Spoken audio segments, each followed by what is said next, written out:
Let's write the formula, the structural formula for 2-methyl-2-butanol. And this is also called 2-methyl-butan-2-ol and tert amyl alcohol. So we'll focus on this one right here, but all of these have the same structural formula. They're the same molecule. So the chemical formula for 2-methyl-2-butanol, that's C5H11OH. Sometimes that's called the molecular formula. But really, if we want the actual arrangement of the atoms, we need the structural formula. So if we look at this name here, it ends in OL. When it ends in OL, that means we have an alcohol. There's going to be an OH group somewhere in the molecule. The but, that tells us 4. That's going to be the longest carbon chain. So we're going to have a chain of 4 carbons. There'll be an OH group somewhere, actually on the second carbon.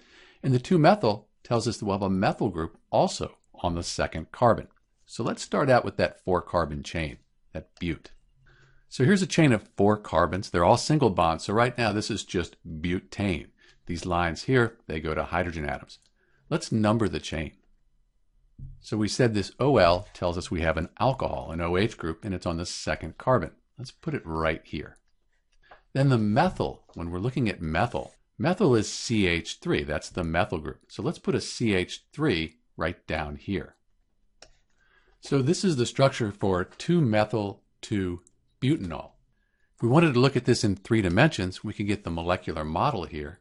And if we put the molecular model here, you see we have 1, 2, 3, 4 carbons. On the second carbon, we have the OH group. That's the red. The oxygen's red. Hydrogen is white. And then also on the second carbon, we have that other methyl group. So that's the molecular model for 2-methyl-butanol.